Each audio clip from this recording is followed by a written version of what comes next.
நீங்க சொல்றீங்க நீங்க ஒடுக்கப்பட்ட மக்களுக்காக குரல் கொடுத்தீங்க. இன்னும் அறிவாலயத்துல டாக்டர் அம்பேத்கரோட சிலையை தயவு செஞ்சு வைங்க, பெரியார் சிலையை தயவு செஞ்சு வைங்க. அண்ணா சிலை மட்டும்தான் அறிவாலயத்துல இருக்கு. இந்த மாதிரி உங்க கட்சிக்கான அம்பேத்கருக்கான மரியாதை முதல் அறிவாலயத்திலும் தொடங்குங்க. ஆனால் அம்பேத்கருக்கு நீங்கள் முதலில் பெருமை செய்யுங்கள், அதன் பிறகு எங்களுக்கு சொல்லலாம் என்றார். தமிழகத்தின் முதன் முறையில் ஆனால் அம்பேத்கர் பெயரில் சட்ட பல்கலைக்கழகத்தை உருவாக்கியது கழக அரசு, மணிமண்டபம் கட்டியது கழக அரசு. திமுகக்கு இந்த கூட்டணி கட்சி இல்லன்னு நினைச்சுக்கோங்க.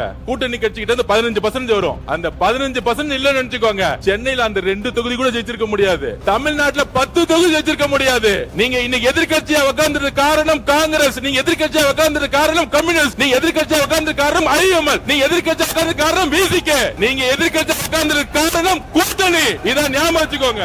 எங்களை மாதிரி திமுக தனியா நின்னு ஒரு தேர்தல்ல 50 சொல்லுங்க பாப்போம், 50 சொல்லுங்க பாப்போம்.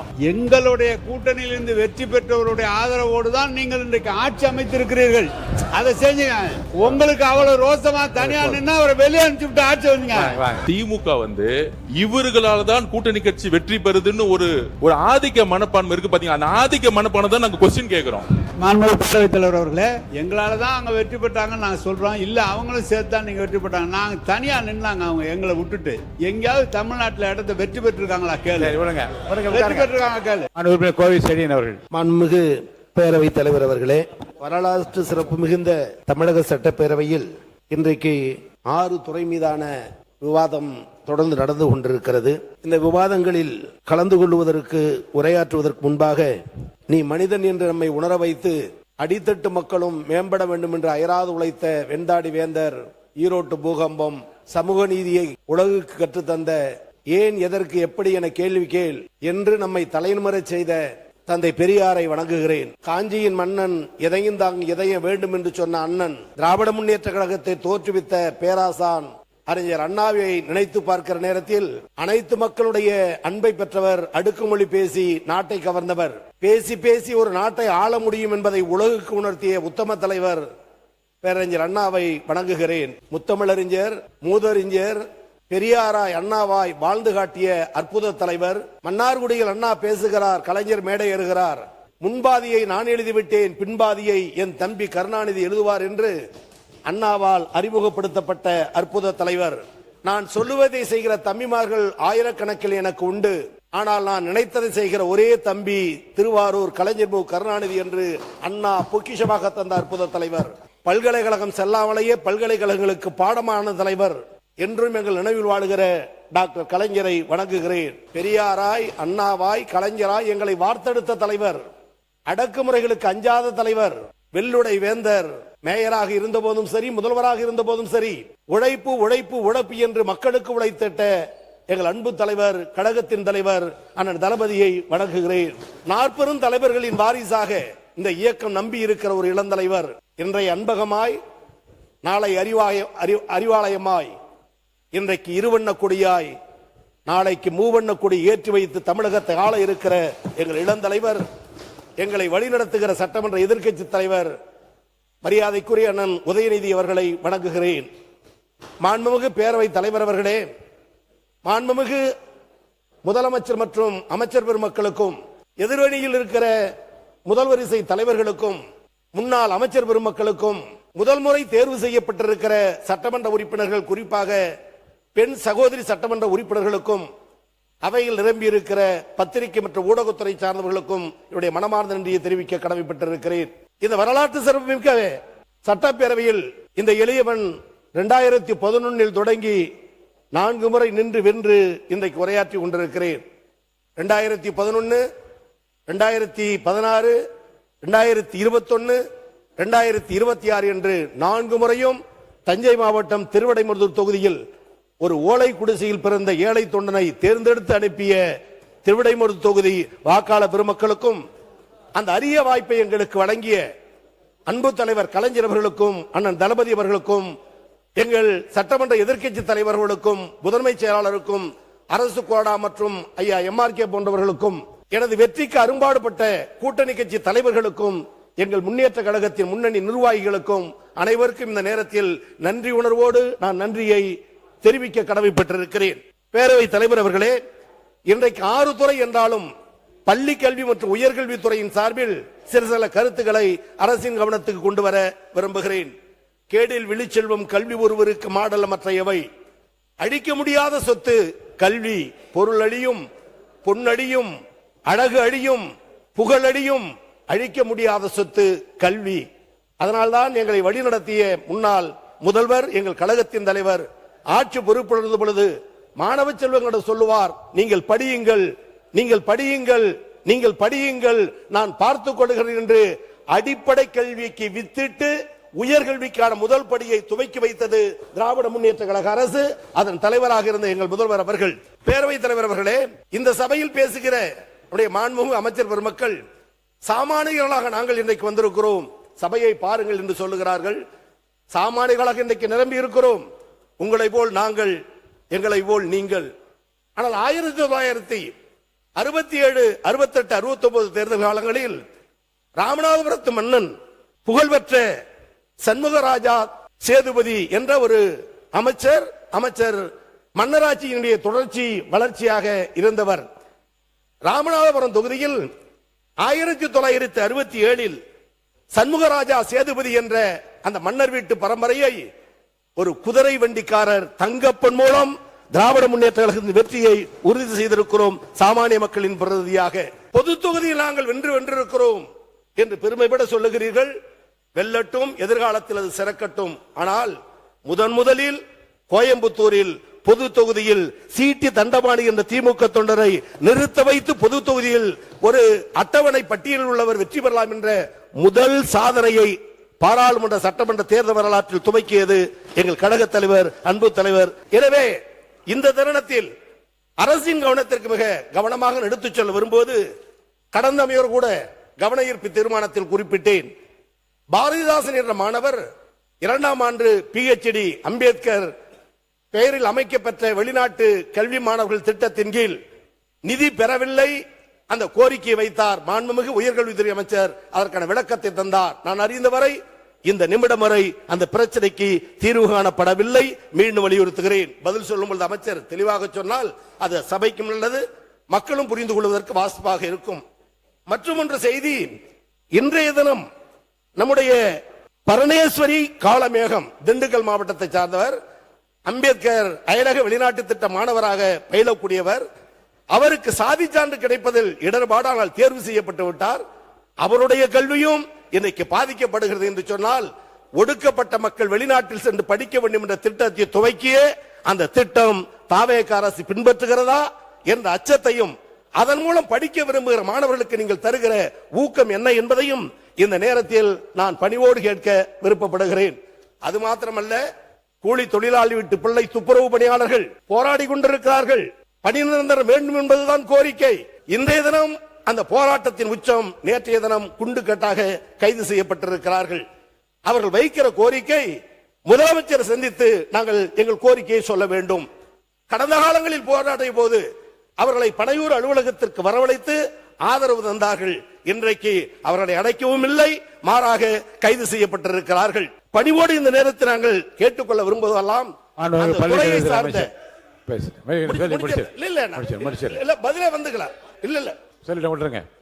பேரவைத் தலைவர் அவர்களே, துப்புரவு தூய்மை தொழிலாளர் போராட்டம் நடைபெற்றுக் கொண்டிருக்கிறது. ஆனா நம்மளுடைய தூய்மை தொழிலாளர்களோடு யாருமே பேசல அப்படின்னு மாண்புமிகு உறுப்பினர்கள் சுட்டி காமிச்சார். இந்த போராட்டத்தை முன்னெடுத்துக் கொண்டிருக்கக்கூடிய தோழர் பாரதி அவர்களோடு நானும் ஆதவ அவர்களும் நேரடியாக பேசினோம். இந்த செஷன் முடிந்த பிறகு இன்று மாலையே அந்த தூய்மை தொழிலாளர்களை நேரிலும் சந்தித்து அவர்களுடைய பல வகையான கோரிக்கைகள் இருக்கு, நீண்ட நெடுங்காலமா இருக்கு, அது பேசி சுமூகமாக தீர்த்து வைக்கப்படும் என்பதை தெரிவித்துக் கொள்கிறேன். மாண்புமிகு சமூக நலத்துறை அமைச்சர் அவர்கள், மாண்புமிகு நீதித்துறை அமைச்சர், மாண்புமிகு பேரவைத் தலைவர் அவர்களே, மாண்புமிகு திராவிட முன்னேற்ற கழகத்தினுடைய சட்டமன்ற உறுப்பினர் முன்னாள் அமைச்சர் அண்ணன் கோவி செழியன் அவர்கள், கடந்த முறையும் அவர் அயலக அம்பேத்கர் ஸ்காலர்ஷிப் சார்பாக பங்கெடுத்து அங்கே படித்திருக்கின்ற, மலேசியாவில் படித்திருக்கின்ற அந்த மாணவர் குறித்து பேசினார்கள். அதற்கு தெளிவாக விளக்கம் கொடுத்தேன். இப்பொழுதும் அது குறித்து பேசுகிறார்கள்.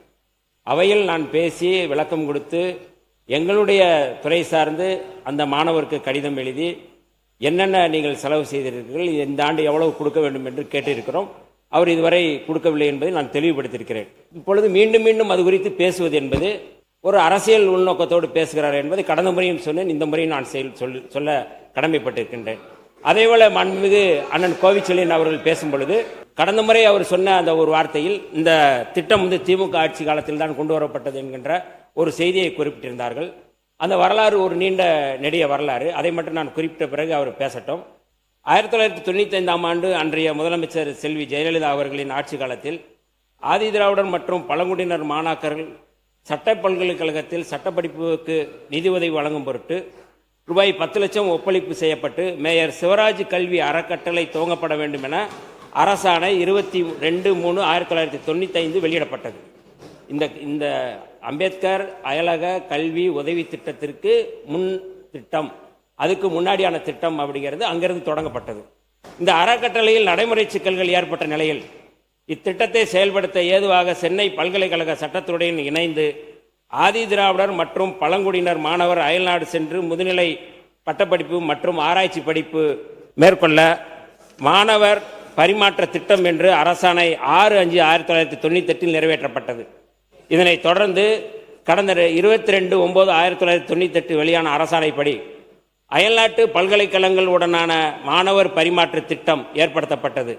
அதன்படி 5 ஆண்டுக்கு ரூபாய் 4.50 கோடி செலவில் 4.50 கோடி செலவில் ஆண்டுக்கு 10 மாணவர்கள் வீதம் ஒரு மாணவருக்கு ரூபாய் 3 லட்சம் வீதம் இத்திட்டத்தை செயல்படுத்த ஆணையிடப்பட்டது.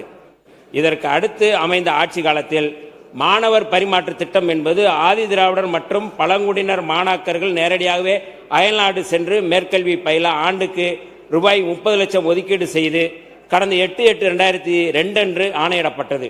மாண்புமிகு பேரவைத் தலைவர் அவர்களே, கடந்த 14/12/2021 அன்று ஆதி திராவிடர் கிறிஸ்தவ ஆதி திராவிடர் மற்றும் பழங்குடியினர் மாணாக்கர்கள் அயல்நாடு சென்று உயர்கல்வி பயில அடிப்படை தகுதியான TOEFL, IELTS, GRE, GMAT ஆகிய தகுதி தேர்வுகளை மாணவர்கள் பயில்வதை ஊக்குவித்து அயல்நாடு சென்று கல்வி பயில கல்வி உதவித்தொகை வழங்கப்படும் என்று அரசாணை வெளியிடப்பட்டது. கடந்த 2/12/2022 அன்று அயல்நாடு சென்று கல்வி பயிலும் மாணவர்களுக்கு கல்வி உதவித்தொகை வழங்கும் திட்டத்திற்கு புதிய வழிகாட்டு நெறிமுறைகள் வெளியிடப்பட்டது. மேலும் 21/8/2023 அன்று புதிய வழிகாட்டு நெறிமுறைகள் வெளியிடப்பட்டு வருமான உச்சவரம்பு 2 அடுக்குகளை கொண்டதாக மாற்றியமைக்கப்பட்டு அரசாணை வெளியானது. இதன்படி ஆண்டு குடும்ப வருமானம் ரூபாய் 8 லட்சம் வரை அதிகபட்ச உதவித்தொகை ரூபாய் 32 லட்சம் வரையும், ரூபாய் 8 லட்சத்திற்கு மேல் ரூபாய் 24 லட்சம் வரை ஆண்டு குடும்ப வருமானம் உள்ளவர்களுக்கு 12 லட்சம் வரை கல்வி உதவித்தொகை அன்று அறிவிக்கப்பட்டது. ஏன் இதை இந்த குறிப்பு சொல்றோம் அப்படின்னா, இதனுடைய பின்னணி தலித் மாணவர்களுக்கு பழங்குடி மக்களுக்கான மாணவர்களுக்கான உதவி திட்டம் விரிவுபடுத்தப்பட்டிருக்கின்றது. கடந்த ஆண்டு 213 மாணவர்கள் மட்டும்தான் அந்த தொகையில அவர்களுக்கு கொடுத்து அனுப்பப்பட்டார்கள்.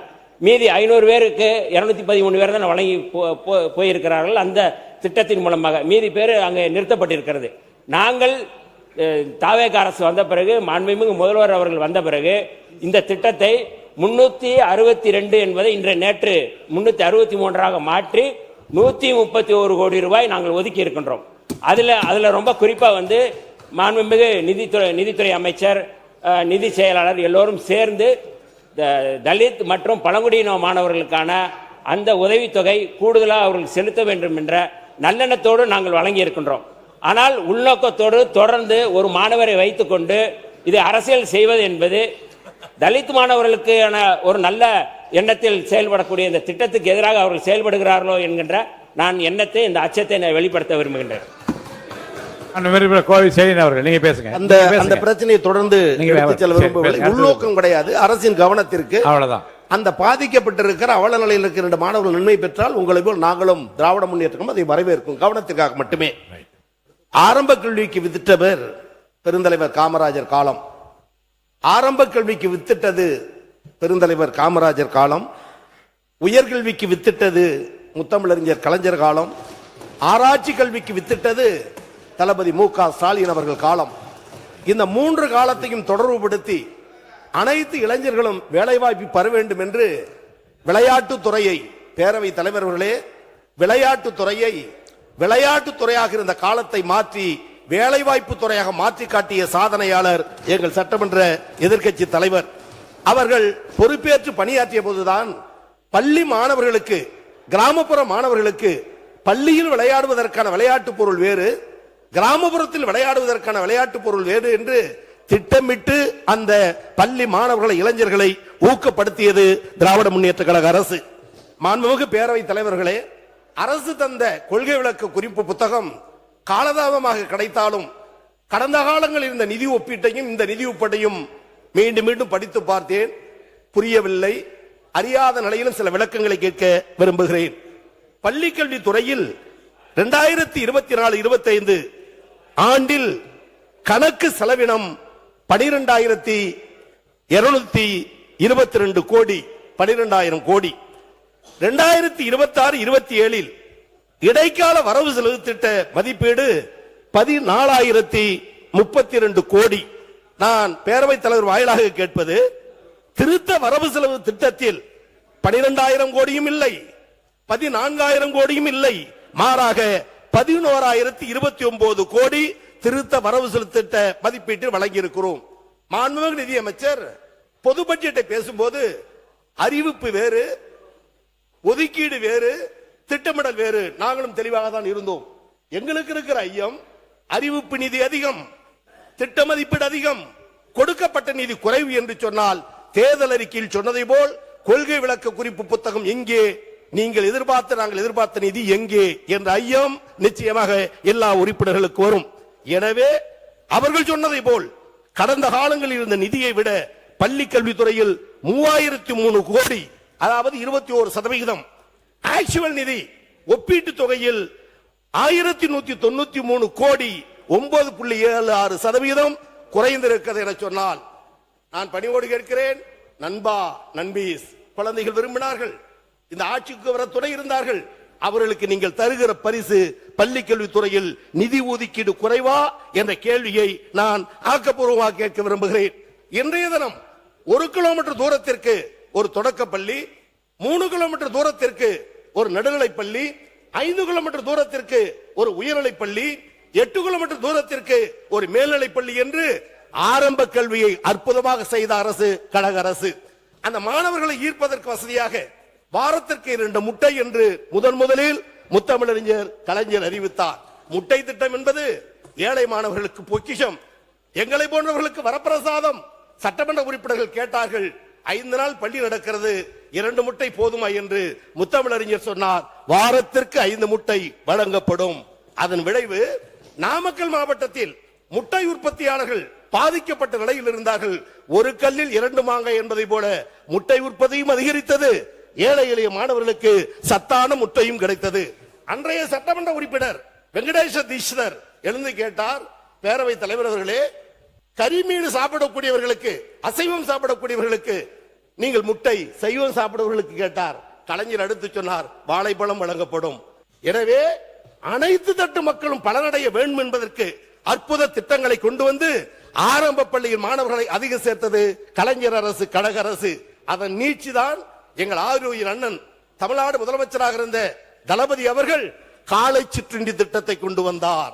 படிக்கிற பிள்ளைகள், தாய் தந்தையர் கூலி வேலை, விவசாய வேலை, கட்டிட வேலை, தான் இரவு சமைத்த அந்த பழைய கஞ்சியை சாப்பிட்டு விட்டு பள்ளிக்கு பிள்ளைகள் செல்கிற கொடுமையை மாற்றி 5 நாளும் சுவையான சுட சுட காலை சிற்றுண்டி திட்டத்தை இந்தியாவில் முதலில் கொண்டு வந்தது கழக அரசு, திராவிட மாடல் அரசு.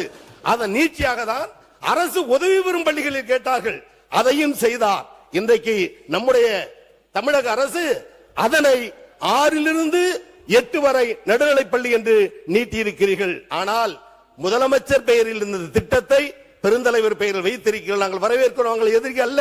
பெருந்தலைவர் காமராஜருக்கு பெருமை சேர்த்தது கலைஞரை விட தமிழகத்தில் வேறு யாராக இருக்க முடியும்? ஆனால் திட்டமிட்டது நாங்கள், நிதி ஒதுக்கீடு நாங்கள், கோப்பு நாங்கள், பயன்படுத்துவதற்கான வாய்ப்பையும் அதற்கான அதிகாரி ஆலோசித்தது நாங்கள், பெயர் வைப்பது மட்டும் நீங்கள் என்றால் அது எப்படி சரியாக இருந்திட முடியும்? மீண்டும் மீண்டும் கேட்க விரும்புவதெல்லாம் பேரவை தலைவர் அவர்களே, இல்லந்தேடி கல்வி ஒரே நிமிஷம் முடிச்சிடறேன். பள்ளி இல்ல, கல்லூரிக்கு வரல, கல்லூரிக்கே வரல, பள்ளியில தான் இருக்கு. கொரோனா காலகட்டம், தாய் மகனை பார்க்க முடியவில்லை, பிள்ளை தந்தையை பார்க்க முடியவில்லை, இறந்து போன போது அருகில் இருந்து இறுதி சடங்கு செய்யக்கூட முடியவில்லை. அந்த காலகட்டத்தில் புத்தகத்தை மறந்து போனோம், எழுத்தை மறந்தோம், ஏபிசிடி மறந்தோம், 1 2 3 மறந்தோம், ஆசிரியரை மறந்தோம். அந்த நேரத்திலும் இல்லந்தேடி கல்வியை தமிழகத்தில் தந்த காரணத்தால் தொடக்க பள்ளியின் கல்வி வளர்ந்தது, உயர்கல்வியை தொட்டோம். எனவே பள்ளி கல்வித்துறையில் இன்னும் கூடுதல் அக்கறை காட்டி அந்த துறையை மேம்படுத்த வேண்டும் என கேட்டுக்கொள்கிறேன். உயர்கல்வியை பொறுத்தவரை மாண்புமிகு அமைச்சர் சொன்னதை போல் அந்த துறையில் 1.5 ஆண்டு காலம் உயர்கல்வித்துறை அமைச்சராக இருந்தேன். இன்றைக்கு நினைத்து பார்க்கிறேன், ஒரு எளிய குடும்பத்தில் பிறந்தவன் இந்த கோவி செலியன். மிட்டா மராச அல்ல, கோடீஸ்வரன் அல்ல, லட்சவாதி அல்ல, பஸ் முதலாளி வீட்டு பிள்ளை அல்ல. 2 முறை சட்டமன்றத்தில் எதிர்க்கட்சி வரிசை, 3வது முறை அரசு கொறடா, 3.5 ஆண்டுகள், 1.5 ஆண்டுகள் உயர்கல்வித்துறை அமைச்சர். நான் பொறுப்பேற்ற பொழுது 4 அமைச்சர்களுக்கு வாய்ப்பு வழங்கப்பட்டது. பேரவைத் தலைவர்களே, நான் சொல்லுவது என்னுடைய சுய முகவரிக்காக அல்லது சுய வெளிச்சத்துக்காக அல்லது சுய விளம்பரத்துக்காக அல்ல. இன்றைய தினம் ஒடுக்கப்பட்ட மக்கள், பிற்படுத்தப்பட்ட மக்கள், தாழ்த்தப்பட்ட மக்கள் அவர்கள் அங்கீகாரத்தை பெற்றுக்கொள்ளும் என்று பெருமையோடு சொல்லுகிறோமே. 4 பேருக்கு அந்த அமைச்சர் அறிவிக்கப்பட்டது. ஒருவர் இன்றைக்கு சட்டமன்ற உறுப்பினராக இருக்கிற செந்தில் பாலாஜி மீண்டும் மதுவிலக்கு ஆயத்தீர்வு என்று சொன்னார்கள் செய்தியிலே. நான் செய்தியை தான் கேட்டேன், பார்த்தேன். இன்றைக்கு சபையில் இல்லை. ஆவடி நாசர் சிறுபான்மை மற்றும் வெளிநாடு வாழ் தமிழர்கள் என்றார்கள். இன்றைக்கு சபையில் இல்லை. சேலம் ராஜேந்திரன் சுற்றுலாத்துறை என்றார்கள். 4வதாக முனைவர் கோவிசெலியன் என்றார்கள். என்னை நானே நினைத்துக் கொண்டேன், எந்த துறையாக இருக்கும், கடந்த காலங்களில் இருப்பதை போலதானே எண்ணினேன். ஆனால் எந்த சமூகத்தில் பிறந்தவனுக்கு கல்வி இல்லை என்றார்களோ, மறுக்கப்பட்டதோ, அந்த சமூகத்தில் பிறந்த ஏழை தொண்டன் கோவிசெலியன் இந்தியாவில் முதலில் உயர்கல்வித்துறை என்ற அங்கீகாரத்தை வழங்கினார். நான் இன்றைக்கு நினைத்து பார்க்கிறேன், அதிகமான உறுப்பினர்கள் நாங்கள் தான் 6 அமைச்சர்கள் என்று சொல்லுகிறார்கள். இன்றைக்கு 6 எண்ணிக்கையில் அதிகம். அன்றைக்கு 91, 89களில் 3 பெரும் பொறுப்பு பட்டியல் இனத்தவருக்கு வழங்கியது திமுக, அதன் தலைவர் டாக்டர் கலைஞர். துணை சபாநாயகர் இருக்கை அந்த பட்டியலின மக்களுக்கு வழங்கியது திராவிட முன்னேற்ற கழகம். பேசுகிற கோவிசெலியனை திராவிட முன்னேற்ற கழகத்தின் நம்பிக்கைக்குரிய பொறுப்பான அரசு கொறடா என்ற வரலாற்றை தமிழக சட்டமன்ற வரலாற்றில் முதல் உருவாக்கியது திராவிட முன்னேற்ற கழகம். அது மாத்திரமல்ல, டிஜிபி காவல்துறையுடைய உயர் அதிகாரி வழங்கியது திராவிட முன்னேற்ற கழகம். தலைமைச் செயலாளர் பட்டியலில் நிறுத்துவதற்கு வழங்கியது திராவிட முன்னேற்ற கழகம். உச்சகட்டமாக சொல்ல வேண்டுமானால், வரதராஜன் என்ற ஒரு நீதிபதியை முதலில் உயர் நீதிமன்றத்தில் ஒரு பட்டியல் இனத்தவரை உட்கார வைத்து மயிலாடி ஒரு ஆணர் என்று வணங்க வைத்தது திராவிட முன்னேற்ற கழகம். இதன் அடிப்படையில் சொல்ல வேண்டுமானால், ஒடுக்கப்பட்ட மக்களுக்கு என்றைக்கும் கல்வியில் உயர்கல்வியில் குரல் கொடுக்கிற இயக்கம் திராவிட முன்னேற்ற கழகம். பேரவைத் தலைவர்களே, விரைந்து முடிக்க விரும்புகிறேன். தமிழ்நாடு முதலமைச்சர் அவர்கள் துணைவேந்தர் நியமிக்கின்ற அதிகாரத்தை அந்தந்த மாநில முதலமைச்சர் பெற வேண்டும் என்று சட்டப்பேரவையில் ஏகமனதாக தீர்மானம் நிறைவேற்றினோம். கலைஞர் முதலமைச்சராக இருந்தபோது தேசிய கொடி ஏற்றுகிற உரிமையை அந்த மாநில முதலமைச்சர் தான் ஏற்ற வேண்டும் என்று போராடி வாதாடி வெற்றி பெற்றது அன்பு தலைவர் கலைஞர் அவர்கள். எம்ஜிஆர் முதலமைச்சராகிறார், தேசிய கொடி வழங்கப்படுகிறது. கொடியேற்றுகிற நேரத்தில் அரசியலில் கலைஞரை நான் வென்றிருந்தாலும் எங்களை போன்ற முதலமைச்சர்கள் கூட கொடியேற்றுகிற உரிமையை பெற்று தந்த கலைஞருக்கு நன்றி என்று அவர் பேசிய பேச்சு இன்றைக்கு நாட்டு மக்களிடம் தெரியும். மாண்புமிகு முதலமைச்சர் கொடியேற்றினார், வரவேற்கிறோம். ஆனால் இந்த தேசிய கொடி ஏற்றிய உரிமையை இந்தியாவில் எல்லா மாநில முதலமைச்சருக்கும் பெற்று தந்ததை போல் அந்தந்த மாநிலத்தில் இருக்கிற பல்கலைக்கழகங்களுக்கு அந்தந்த மாநில முதலமைச்சரே துணைவேந்தர் நியமிக்கலாம் என்ற சட்டப்பேரவை தீர்மானத்தை ஒட்டி அதில் ஏற்பட்ட இடர்பாடை கலைந்து உச்ச நீதிமன்றத்தில் வழக்கு தொடுத்து போராடி வாதாடி அந்தந்த மாநில முதலமைச்சர் அந்தந்த மாநிலத்தில் இருக்கக்கூடிய பல்கலைக்கழகங்களுக்கு துணைவேந்தர் நியமிக்கலாம் என்ற சட்ட தீர்ப்பை பெற்றதற்கு பிறகும் இதுவரை அந்த துணைவேந்தர் நியமனம் செய்யப்படவில்லையே. ஏன்? சட்ட பாதுகாப்பு உங்களுக்கு வழங்கியது நாங்கள். ஆனால் இன்றைக்கு அந்த துணைவேந்தர் தேர்வு செய்கிற குழுவில் இதுவரை இருந்தது 3 பேர். இப்பொழுது எதற்கு 5? ஆளுநருக்கு தலையீடு எங்கே? ஆளுநர் என்பவர் நாட்டில் ஆளுநராக இருக்கட்டும். பல்கலைக்கழகத்தை இடம் தேர்வு செய்து மாநில அரசு, கட்டிடங்களை தருவது மாநில அரசு, மாணவர்கள் சேர்க்கை மாநில அரசு, ஊதியம் மாநில அரசு. அவரே ஒரு நியமனம், அவர் எப்படி இவரை நியமனம் செய்ய முடியும் என்ற கேள்வியை எழுப்பதனுடைய விளைவு அந்த உரிமையை பெற்றோம். பேரவைத் தலைவர்களே, தேசிய கொடி ஏற்றிய உரிமையை கலைஞர் பெற்றதை போல் பல்கலைக்கழகங்களை காக்கிற உரிமை பெற்றது கழக அரசும் தளபதியும். அதை இந்த அரசு தொடர்ந்து செய்ய போகிறதா அல்லது ஒன்றிய அரசுடைய வற்புறுத்தலின் பேரில் 5 தேர்வு குழுவில் இருப்பதை அனுமதிக்க போகிறதா என்பதை மாண்புமிகு பேரவைத் தலைவர் அவர்களே உங்கள் வாயிலாக நான் கேட்டுக்கொள்ள விரும்புகிறேன். நீங்க பேசி முடிச்சுங்க. பேரவைத் தலைவர் அவர்களே, முடிங்க. கடந்த காலங்களில் உயர்கல்வியில் திறக்கப்பட்டது 40 கல்லூரிகள். கடந்த 5 ஆண்டு கால திமுக ஆட்சியில் 38 கல்லூரி, இந்த எளியவன் கோவிசிலியன் கடைசி ஆண்டு இறுதி ஆண்டு இருந்த பொழுது 16 கல்லூரிகள். இந்திய வரலாற்றில், தமிழக வரலாற்றில் ஒரே ஆண்டில் 16 கல்லூரிகளுக்கு திட்டமிட்டு நிதி ஒதுக்கி திறக்க வைத்ததற்கு காரணம் திராவிட முன்னேற்ற கழகத்துடைய அரசு. மாணவர் சேர்க்கையில் எடுத்துக்கொண்டால் கூட கடந்த காலங்களில் எண்ணிக்கை குறைவு. ஆனால் இன்றைக்கு மாணவர் சேர்க்கையில் 2030 50% இலக்கு உயர்கல்வியில் ஒன்றிய அரசு கணக்கு, 2030 50% இலக்கு ஒன்றிய அரசு கணக்கு. ஆனால் 2023 47 விழுக்காட்டை தொட்ட மாநிலம் தமிழ்நாடு. தொடுவதற்கு யார் காரணம்? இன்றைக்கும் கிராமப்புற மாணவர்களுக்கு 15% இடஒதுக்கீடு யாரால்? நீ முதல் பட்டதாரிய அரசு 5 மதிப்பெண் தரும், நீ படின்னு அவரை படிக்க வைத்தது யாரால்? இன்னும் சொல்ல வேண்டுமேனால் கிராமப்புற மாணவன் நகரத்தில் சென்று படிப்பதற்கு மாணவர்களுக்கு இலவச பஸ் பாஸ்.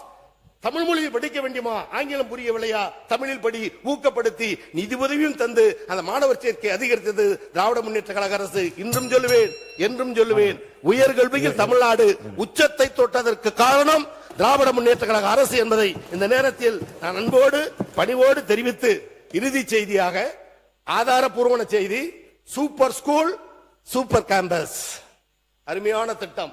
கழிப்பறையே இல்லாததை போல் நாங்கள் தான் கண்டுபிடித்தோம் என்று சொல்லட்டும், அது அரசின் பெருமையை சொல்லட்டும், வரவேற்கிறோம். ஆனால் அதற்கு ஒதுக்கி இருக்கிற நிதி 10,000 பள்ளிக்கு கிட்டத்தட்ட 139 கோடி. என் கணக்கு அவர்கள் கணக்கும் சரி என்றால் சரிதான்.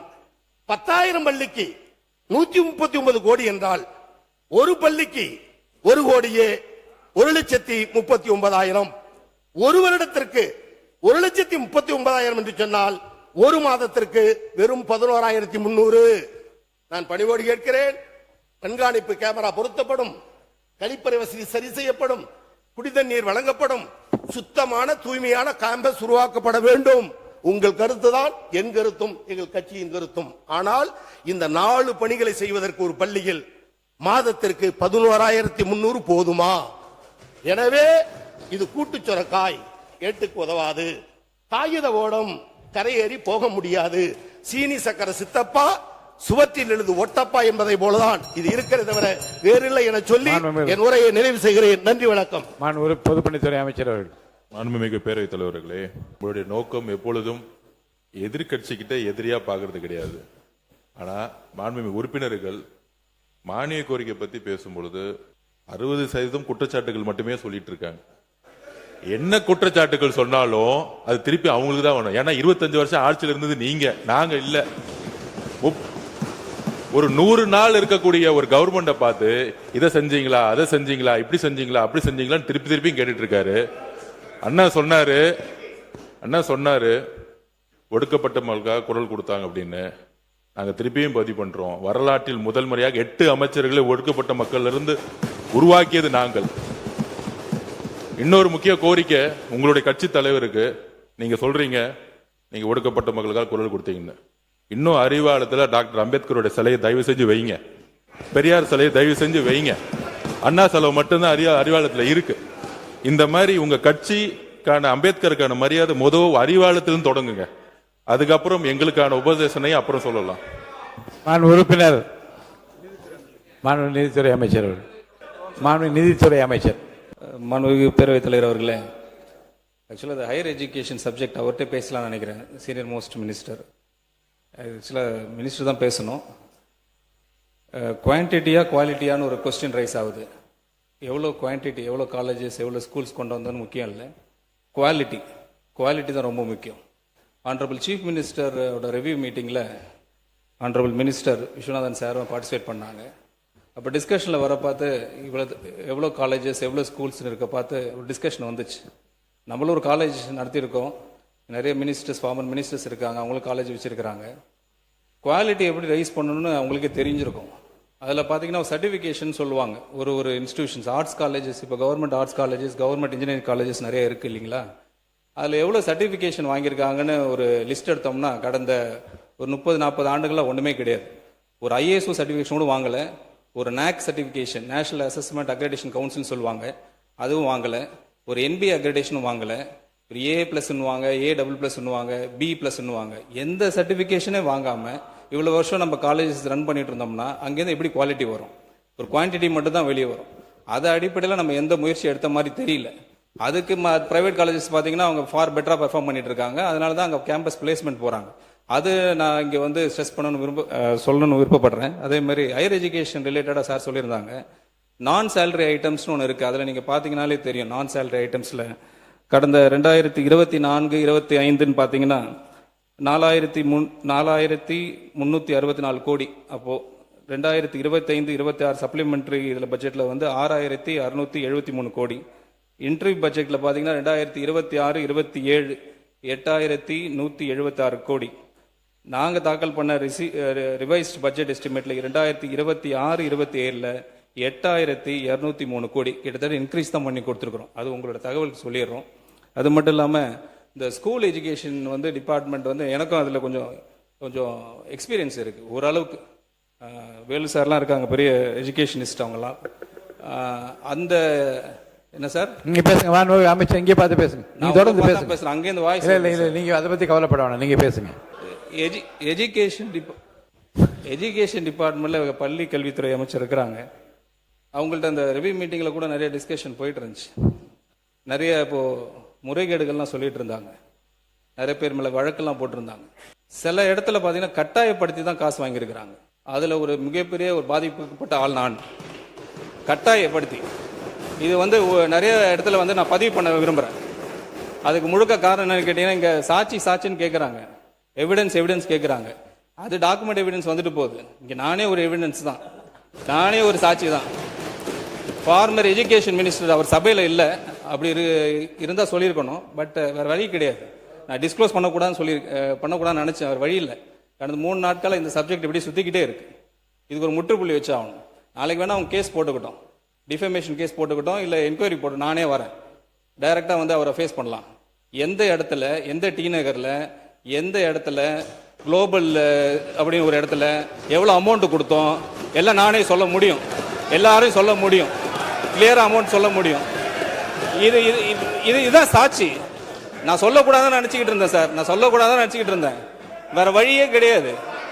ஒரு கட்டத்துக்கு அப்புறம் மைனாரிட்டி இன்ஸ்டிடியூஷனுக்கு எவ்வளவு அமௌண்ட் வாங்குனீங்க, இது எல்லாம் நானும் சொல்ல முடியும்.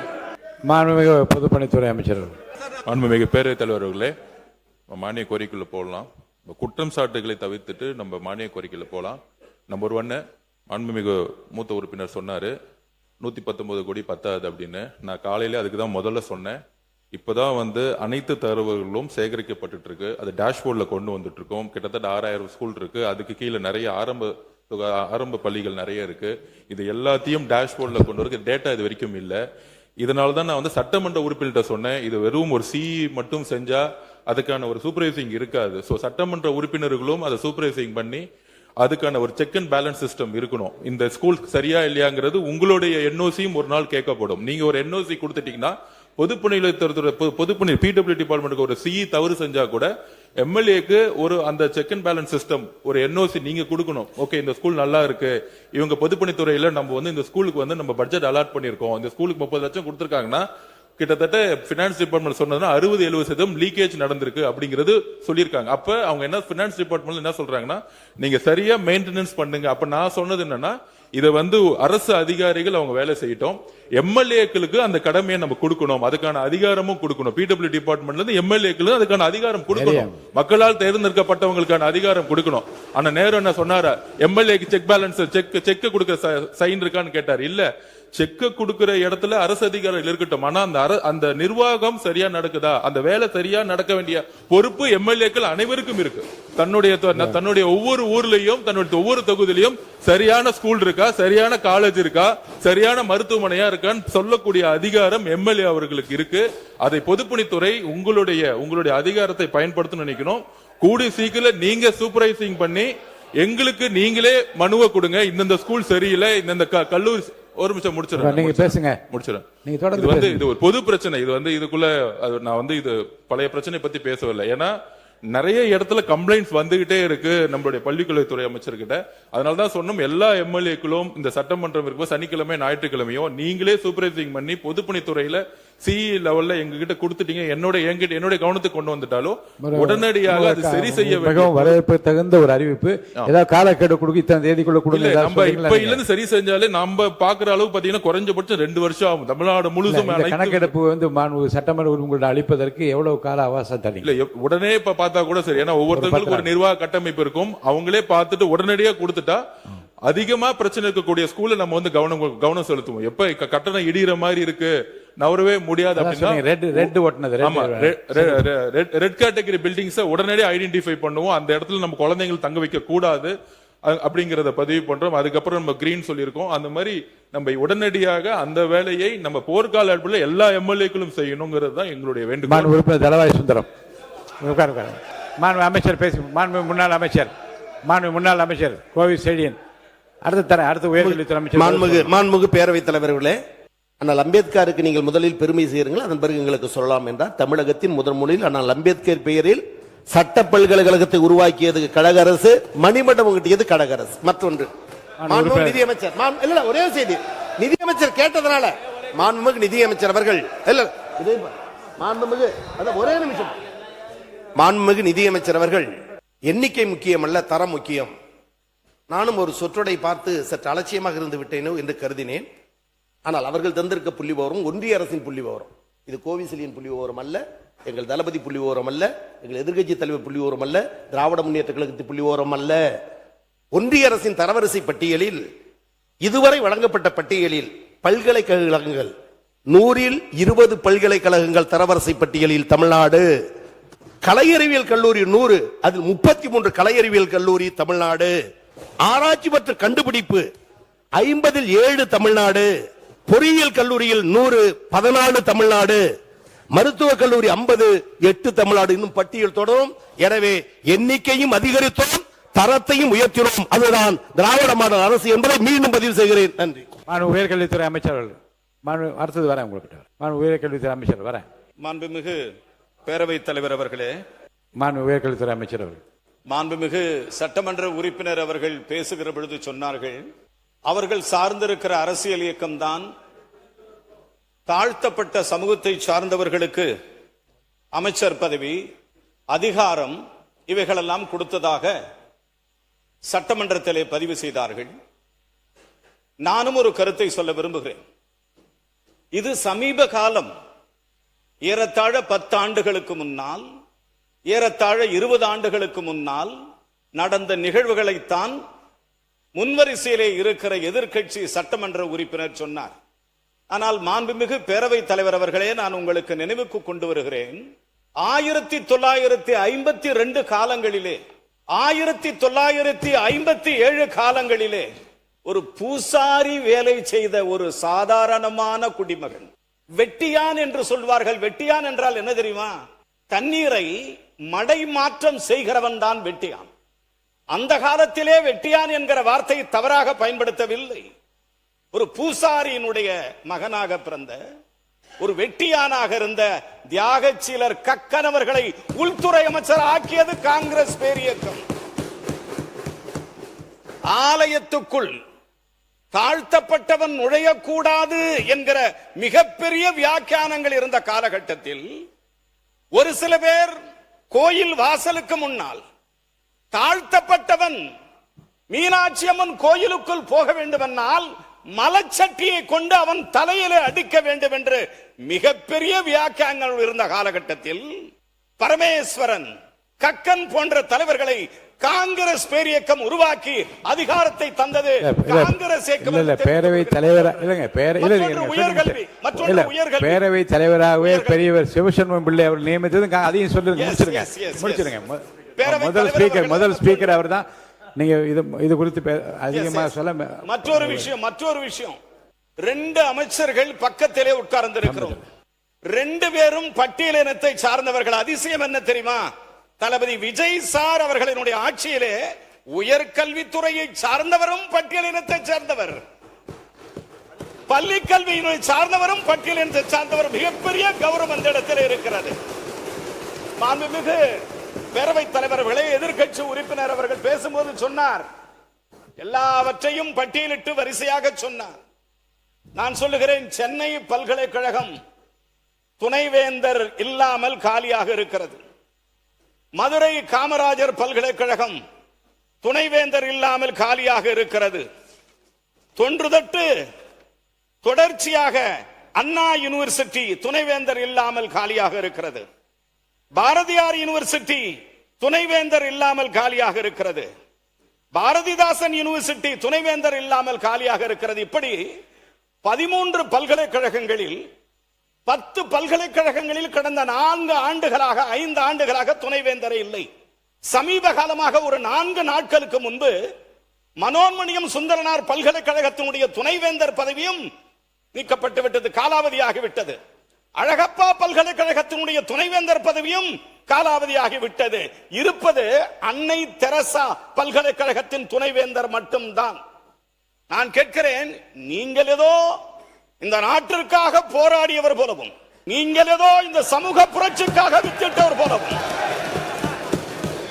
ஐயா, மாண்புமிகு பேரவைத் தலைவர் அவர்களே, என்ன கேட்க வரீங்க? நீங்க என்ன சொல்ல வரீங்க? பேரவைத் தலைவர் அவர்களே, நான் கேட்கிறேன், இருங்க மாண்புமிகு பேரவைத் தலைவர் அவர்களே, இல்ல என்ன சொல்ல வரீங்க நீங்க? நான் சொல்றது, நாங்கள் ஒன்றும் மலையாளிகள் அல்ல, நாங்கள் ஒன்றும் தெலுங்கர்கள் அல்ல, நாங்கள் ஒன்றும் கன்னடர்கள் அல்ல, நாங்கள் பச்சை தமிழர்கள். தமிழர்கள் முதலமைச்சர் தலைமையிலே கேட்கிறேன், என்ன சொல்ல வரீங்க? பல்கலைக்கழகங்கள், இந்த பல்கலைக்கழகம் துணைவேந்தர் இல்லாம இருக்கிறது, ரிஜிஸ்டர்ஸ் இல்லாம இருக்கிறது, கண்ட்ரோலர் ஆஃப் எக்ஸாமினேஷன் இல்லாமல் இருக்கிறது. இவைகளுக்கெல்லாம் தீர்வு காண்பதற்குத்தான் நாங்கள் துணைவேந்தர் நியமனம் என்பது அவசியம் என்பதை கருத்தில் கொண்டுதான் இந்த அவையில் எங்கள் கருத்துக்களை வைக்கிறோம். மாண்புமிகு கோவை செழியன் அவர் தானே பேசியிருக்கார், விடுங்க. மாண்புமிகு கோவை செழியன், கோவை செழியன். மாண்புமிகு பேரவைத் தலைவர் அவர்களே, மாண்புமிகு பேரவைத் தலைவர் அவர்களே, மாண்புமிகு அமைச்சர் பல்வேறு புள்ளி விவரங்களை தந்தார். எனக்கும் அது ஒரு வகையில் ஐயப்பாடோடு இருந்த என்னை தெளிவுபடுத்தும் என தான் எண்ணி இருந்தேன். ஆனால் அவர் பேசும் பொழுது நீங்கள் ஒன்று செய்யவில்லை என்று சொன்னால் அண்ணனை பார்த்து இருக்கிறேன். மேலூர் என்ற பொது தொகுதியில் உங்களை நிற்க வைத்து திராவிட முன்னேற்ற கழகத்துடன் வெற்றி பெற்று இன்றைக்கு மாண்புமிகு அமைச்சர் ஒன்று அடுத்து பேரவை அனுமதி அலுவல் நேரம் நீட்டிக்கப்படுகிறது. அண்ணல் அம்பேத்கருக்கு நன்றி. அண்ணல் அம்பேத்கர் இடஒதுக்கீடு, எங்கள் தளபதியின் பிரச்சாரம், எங்கள் எதிர்க்கட்சி தலைவர் பிரச்சாரம், கருப்பு சிவப்பு வேட்டி கட்டிய உண்மையான கட்சிக்காரன் போட்ட ஓட்டு எங்கள் அமைச்சர். விட்டுடு, அடுத்ததுக்கு வர பேரவைத் தலைவர் அவர்களே, மாண்புமிகு பொதுப்பணித்துறை அமைச்சர் அவர்கள், பேரவைத் தலைவர் அடுத்து வர. சரி, அவர் முடிக்க கடைசி விளக்கம் சுருக்கமா. இதே தமிழகத்தில், மன்னிக்கணும், இதே தமிழகத்தில் நாம் சார்ந்திருக்கிற சமூகம், அது எந்த சமூகமாக இருந்தாலும், தனது பெயருக்கு பின்னால் அந்த ஜாதியின் பெயர் தான் தொன்று தொட்டு இருந்திருக்கிறது. அது யார் என்று சொல்ல விரும்பவில்லை. ஆனால் தன் பெயருக்கு பின்னால் ஜாதி என்று போட்ட அந்த ஜாதியின் பெயரை ஒட்ட வெட்டி தூக்கி எறிந்துவிட்டு இன்றைக்கு BA, BSc, MA, MSc, MCom, BE என்று போட்டுக் கொள்ளுகிற காலத்தை உருவாக்கியது திராவிட இயக்கம், பெரியார், அண்ணா, கலைஞர், திமுக என்பதா தமிழகத்தில் அடித்தட்டு என்பதை நான் பதிவு செய்ய விரும்புகிறேன். மாண்புமிகு பொதுப்பணித்துறை அமைச்சர். காங்கிரஸ் சார்பா நான் கொஞ்சம் பேசிடுறேன். பேசுங்க. மாண்புமிகு பேரவைத் தலைவர்களே, மேடம் நான் உங்க சார்பா பேசிடுறேன். மேடம் பேரவைத் தலைவர் அவர்களே, உங்களுடைய மூத்த உறுப்பினர் சொன்னாரு, நீங்க மேலூர்ல நின்னீங்க, நாங்க தான் காரணம் அப்படின்னு. நிறைய இடத்துல இந்த திமுக அடிக்கடி சொல்லிக்கிட்டே இருக்கிறாங்க, காங்கிரஸ் ஜெயிச்சதுக்கு நாங்க தான் காரணம், விசிக ஜெயிச்சதுக்கு நாங்க தான் காரணம், IML ஜெயிச்சதுக்கு நாங்க தான் காரணம்னு. நாங்க பதிவு பண்ணிடுறேன், இல்ல இது ஒரு ஜனநாயக விவாதம், பதிவு பண்ணிடுறேன். கிட்டத்தட்ட 22, 23 கட்சி கூட்டணி திராவிட முன்னேற்ற கழகம் கடந்த 10 வருஷமா 3 முறை மிகப்பெரிய வெற்றி, ஒத்துக்கிறோம். நீங்க தான் ஆளுங்கட்சி, ஒத்துக்கிறோம். ஆனால் 2026 தமிழக வெற்றி கழகம் தனி பெரும் கட்சியாக நில்லுங்க, தனி பெரும் கட்சியாக நின்னு 108 தொகுதி வாங்கியிருக்கோம். தனி பெரும் கட்சி, வெறும் இளைஞர்கள் மட்டும். 23 கட்சி கூட்டணி இல்லன்னு நினைச்சுக்கோங்க, திமுக 10 தொகுதி ஜெயிச்சிருக்க மாட்டாங்க. காங்கிரஸ் இல்லன்னா, விசிக இல்லன்னா, கம்யூனிஸ்ட் இல்லன்னா, IML இல்லன்னா, சென்னையிலே சொல்றேன், சென்னையிலே இஸ்லாமியர்கள் ஏன் ஓட்டு போட்டாங்க தெரியுமா? விசிகவும் காங்கிரசும் IML இருந்தால்தான் இஸ்லாமியர்கள் ஓட்டு போட்டாங்க சென்னையில. இது வரைக்கும் திமுக இது வரைக்கும் திமுக 62ல இருந்து நானும் பார்த்துட்டு இருக்கேன். பெரிய தோல்விகள் சென்னையில இருந்ததே கிடையாது. ஆனால் தமிழக வெற்றி கழகத்துல 16ல 14 தொகுதி தோத்துருக்காங்க. 14 தொகுதி. அப்ப திமுகக்கு இந்த கூட்டணி கட்சி இல்லன்னு நினைச்சுக்கோங்க. கூட்டணி கட்சி கிட்ட இருந்து 15% வரும். அந்த 15% இல்லன்னு நினைச்சுக்கோங்க. சென்னையில அந்த 2 தொகுதி கூட ஜெயிச்சிருக்க முடியாது. தமிழ்நாட்டுல 10 தொகுதி ஜெயிச்சிருக்க முடியாது. நீங்க இன்னைக்கு எதிர்க்கட்சியா உட்கார்ந்து காரணம் காங்கிரஸ், நீங்க எதிர்க்கட்சியா உட்கார்ந்து காரணம் கம்யூனிஸ்ட், நீங்க எதிர்க்கட்சியா உட்கார்ந்து காரணம் ஐஎம்எல், நீங்க எதிர்க்கட்சியா உட்கார்ந்து காரணம் விசிகே, நீங்க எதிர்க்கட்சியா உட்கார்ந்து காரணம் கூட்டணி. இதான் ஞாபகம் வச்சுக்கோங்க. உட்காருங்க போதும். ஒரே ஒரு நிமிஷம். எங்களை மாதிரி திமுக தனியா நின்று ஒரு தேர்தல் 50 தொற்று சொல்லுங்க பாப்போம். 50 தொற்று சொல்லுங்க பாப்போம். ஒரே ஒரு தேர்தல் திமுக தனியா நின்று 50 தொற்று சொல்லுங்க. அப்பதான் இந்த கூட்டணி கட்சியோடைய அருமை திமுகவுக்கு தெரியும். உட்காருங்க. மாண்பு உறுப்பினர் பாருங்க. விவாதம் வந்து திசை திருப்பி கொண்டிருக்கிறது. இருங்க. உறுப்பினர் கோவை செடியன் மட்டும் பதில் சொல்லலாம். உறுப்பினர் கோவை செடியன் மட்டும் அனுமதி, அவர் மட்டும் பதில் சொல்லலாம். மற்ற உட்காருங்க. இனி இந்த விவாதத்துக்கு புள்ளி வைக்க விரும்புகிறேன். உறுப்பினர் கோவை செடியன் பதில் சொன்ன அடுத்த கட்டத்துக்கு போக வேண்டும். உட்காருங்க. அவர் மட்டும் தான் பேசணும். மாண்புமிகு பேரவைத் தலைவர் அவர்களே, நீங்கள் எல்லாம் வெற்றி பெற்றதற்கு எதிர்க்கட்சியில் இருப்பதற்கு நாங்கள் தான் காரணம் என்கிறார். நான் ஒன்றை சொல்ல விரும்புகிறேன். ராஜீவ்காந்தி படுகொலை பாரத பிரதமராக ஆனதற்கு பிறகு ஒற்றை இடத்தில் தான் துறைமுகத்தில் வெற்றி பெற்றார். ராஜீவ்காந்தி தான் சொல்ல. ராஜீவ்காந்தி படுகொலையான பொழுது ஒற்றை இடத்தில் தான் ஜெயித்தார், துறைமுகத்தில்.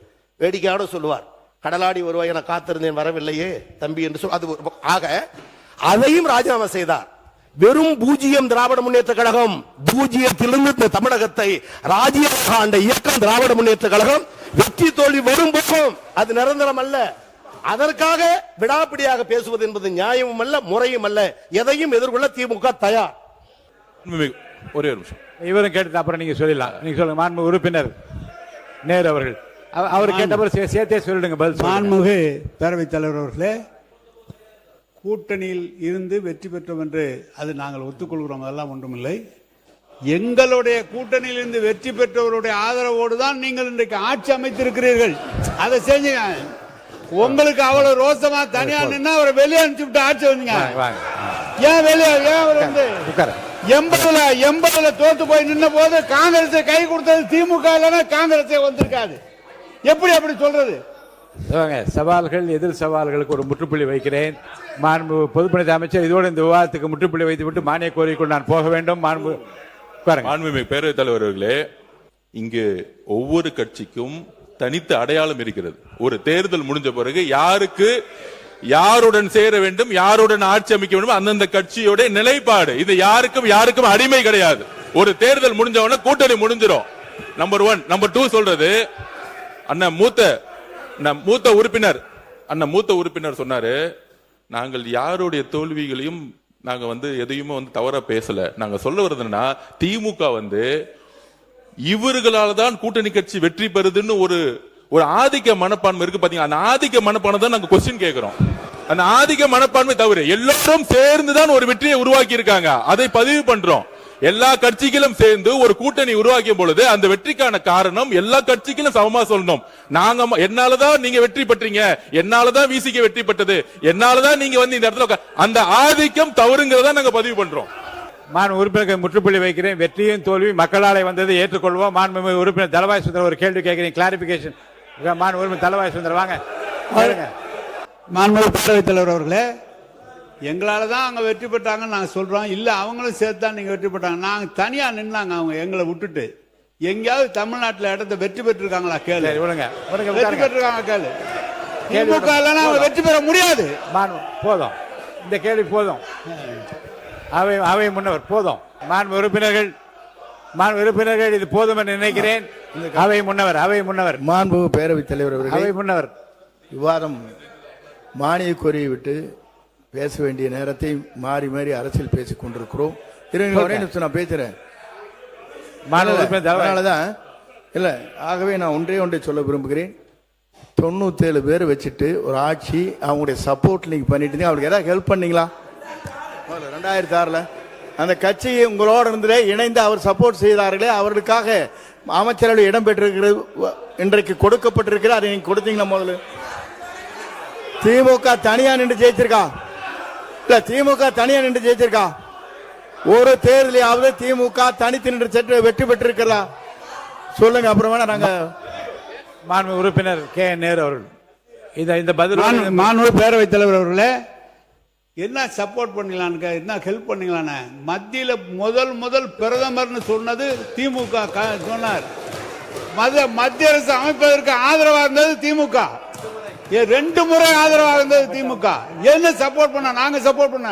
இவங்க மட்டும் 26 பேர் சார் சொல்றேன், நான் சொல்லிடுறேன். 26 பேர் இல்ல, பாமகவை சேர்ந்த 21 பேர், 22 பேர் அன்னைக்கு இருந்தாங்க. பாமகவை சேர்ந்த 22 பேர் இருந்தாங்க. எனவே இவங்க ஆதரவு மட்டுமல்ல, பாமக ஆதரவு எங்களுக்கு இருந்தது. எங்களுடைய ஆதரவுல மத்திய அரசு அமைச்சிட்டு இவங்க எங்களுக்கு ஹெல்ப் பண்ணாங்களான்னு கேட்கிறார். ரொம்ப நீங்க மாண்பு உறுப்பினர் கேபி அன்பழகன் விவாதத்தை தொடங்கலாம். மாண்பு உறுப்பினர் கேபி அன்பழகன் விவாதத்தை தொடங்கலாம். இல்ல இல்ல இல்ல, I mean, I don't allow anyone to speak now. Only K P Anbazhagan.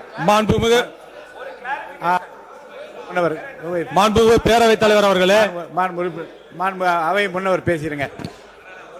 போதும் இதோட கடைசியை இறுதியா முடிச்சுக்கலாம். பேசுங்க. மாண்பு பேரவைத் தலைவர் அவர்களே, மாண்பு முன்னாள் அமைச்சர் அவர்கள் பேசுகிற போது 11 அமைச்சர் வாங்கிட்டு தான் நீங்க இதை பண்ணீங்க. நல்லா தெரியும். நாடு 11 அமைச்சர் அங்கே இடம்பெற்றீர்கள், அது மறந்து விடக்கூடாது. இந்த டாபிக் இதோட மாண்பு உறுப்பினர் தாரகை பட் நீங்க ஒரு நிமிஷம் மட்டும் சொல்லி முடிங்க. வாங்க பேசுங்க. என்ன சொல்ல வரீங்க சொல்லுங்க. மாண்புமிகு பேரவைத் தலைவர் அவர்களே, அவங்க இன்னைக்கு ஆட்சியை பற்றி எல்லாம் பேசிட்டு இருக்கிறாங்க. இன்னைக்கு அவங்க சொல்லாங்க தனியா நிக்க முடியுமான்னு. எங்களுடைய பாரத் ஜோடா யாத்திரை நடந்தனால தான் உங்களுக்கு இவ்வளவு எம்பிஸ் மேல கிடைச்சதுங்கிறத மறந்து விடக் கூடாது. அன்றைக்கு உண்மைதான். இன்னைக்கு அன்னைக்கு எங்களுடைய கூட்டணியால தான் உங்களுக்கு எம்பிஸும் கிடைச்சு இவ்வளவு எம்எல்ஏஸும் கிடைச்சு என்பதை மறப்பதற்கு இல்லை. அதே போல நாங்கள் உங்களுக்கு மத்தியில் ஆளுகின்ற பொழுது எங்களுடைய ஆட்சி காங்கிரஸ் ஆட்சி உங்களுக்கான பிரதித்துவத்தை தந்து உங்களுக்கான அமைச்சர்களை தந்தது எங்களுடைய ஆட்சி. 22 வருடங்கள் நாங்கள் கூட பயணித்தோம். இல்லை என்று சொல்லவில்லை. 22 வருடங்கள் உங்களுக்காக நாங்கள் பயணித்தோம். இன்றைக்கு எங்களுக்கான ஒரு ஆட்சி வரும்பொழுது நாங்கள் அவர்களுக்கு சப்போர்ட் செய்து கொண்டிருக்கிறதை மறந்துவிடக் கூடாது. நாங்கள் ஒன்றும் உறுப்பினர் கேபி அன்பழகன் மட்டும் பேசுங்க. உட்காருங்க. உறுப்பினர் கேபி அன்பழகன் நீங்க பேச தொடங்கலாம். உட்காருங்க. இல்ல மத்தவங்க உட்காருங்க. பாருங்க, நீண்ட விளக்கமும் மாண்பு உறுப்பினர் கேபி அன்பழகன் மத்தவங்க உட்காரு. போதும். இல்ல இரு தரப்பும் உங்களுடைய கருத்துக்களை தான் நீங்க சொல்லிவிட்டீர்கள். உட்காருங்க.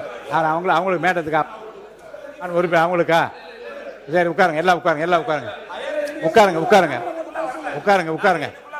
இல்ல விடுங்க. உட்காருங்க. மாண்புமிகு பேரவைத் தலைவர் அவர்களே, சட்டமன்ற காங்கிரஸ் கட்சி தலைவர் அவங்க மாண்பு உறுப்பினருக்கு வாய்ப்பளித்த ஒரே நிமிஷம் மட்டும் பதில் சொல்லிட்டு மாண்பு உறுப்பினர் அன்பழகன் மட்டும் தான் பேசுவார். உட்காருங்க. சொல்லுங்க. தலைவர்களே, அவங்க தமிழ்நாட்டில் மட்டும் யாத்திரை போகல, இந்தியா பூரா யாத்திரை போனாங்க.